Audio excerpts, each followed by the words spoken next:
Hi, I'm Allison, and I'm an advisory librarian at Skokie Public Library. We are so excited to welcome you to the fourth chapter of Book Chat, where four Skokie Library staff members chat about books we love. Joining Becca and I today are Paul and Denise. Let's get started. Paul, over to you. Thank you, Allison. My name is Paul, and I'm a advisory specialist. In the book, a book that I've been enjoying and really excited to share with you all is called "Stillness is the Key" by Ryan Holiday. Ryan Holiday is a writer and media strategist. He's been featured. His writing's been featured in Forbes, for the New York Times, and kind of more importantly, he's what he calls himself is a modern day Stoic. And this book centers itself around that concept of stillness, something that I think we all could use a little bit of right now. It weaves in a lot of different ideologies from different philosophies and religions in a way that's not too dense.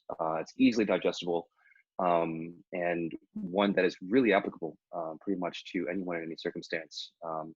This book includes a lot of stories of triumphant and famous athletes, celebrities, writers, thinkers, and it's something that I think anyone and everyone could use at this time. The book is available on Overdrive as a downloadable audiobook, and that's it for me. I'm going to pass it on to Denise. Hi, thanks, Paul. So my name is Denise, and I am a collection development librarian. And the book I'm going to talk about, which one of my favorite reads from during stay at home, is called Yes, No, Maybe So. The author is Becky Albertalli, and her co-author is Aisha Saeed. And you guys might know some of these authors. Becky Albertalli is known for the Simon versus the Homo Sapien Agenda, which was the Love, Simon movie. And she's had some good books since then. So this book they wrote together, it features two main characters, Jamie and Maya, and it's set in Georgia, and they're getting ready for a special election for state senator in their area. And so the two main characters, Jamie and Maya, they're thrown together to canvass for their favorite candidate. They're going door to door, things like that. And so I would call this a teen activist rom-com. So there's a lot going on, but there's also some romance to kind of keep it a little bit lighthearted. Jamie and Maya come from different cultural backgrounds. While they have a budding romance, they're dealing with a lot of different cultural issues. What's interesting about this book to me is that the characters are 17 years old, so neither of them are able to vote, but they're still really involved politically, and they're stated in their election, and it's really important to them, definitely based on the issues that are important to them and are important to their candidates and just overall their community. It's one of my favorites. Like I said, it's pretty lighthearted, but it's also perfect for an election season like this. It is available on both formats, ebook and e-audio on Overdrive, and it's also available on audio on Overdrive. Okay, thanks. Allison, you're up. Thanks, Denise. My book also has a bit of a political bent. It is called Red, White, and Royal Blue, and it's by McQuiston, and this book charmed my socks off. This was supposed to be our June Lit Lounge title prior to our quarantine life. And while I'm so disappointed that we had to push this title back to when we can meet together again, I am really excited to talk about it here. This is a millennial enemies to lovers romance starring the first son of the United States, Alex Claremont Diaz, and the Prince Henry of Wales. Alex has never liked Henry, but in order to avert a tabloid scandal, these two must pretend to make nice. This book is escapist fun. It's cute. It's a little bit steamy. I really like the modern day epistles sprinkled throughout. And if you love it, there's a lot of red, white, and royal blue fanfic out there to dive into. This book is exactly the type of book that I love reading in the summer. And I'm not going to lie, I'm probably going to read it again since summer is here. You can find this book and the audiobook on Overdrive Libby.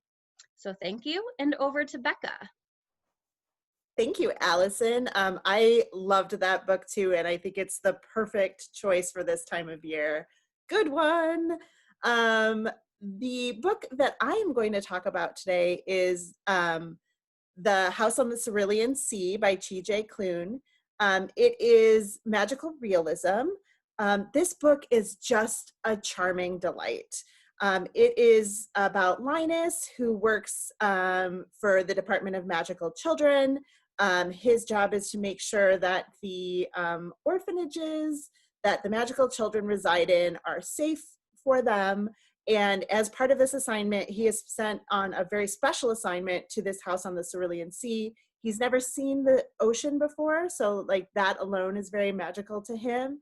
But then within the walls of this amazing house are some truly amazing people? No. Creatures, kind of. Children, yes. But not in the classic sense. And it's just a story about love. It's a story about the family that you make. It's a story about finding a place where you belong and fit in. It's funny, it's lovely. It's exactly the kind of book I needed during this time. And I'm not a rereader, but it's definitely a book that I would read again. It is available through Overdrive as both an ebook and an audiobook. So we ask that you check it out there. So thank you guys so much for joining us today. An extra special thank you to Paul and Denise for their time and sharing their books with us. All the links to the titles we discussed today are down below.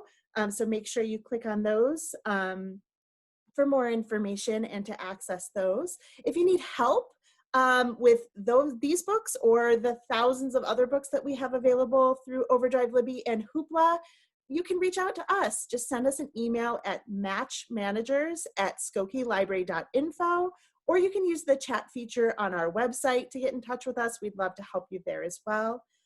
We can't wait until we can all be back together with you again. Until then, happy reading.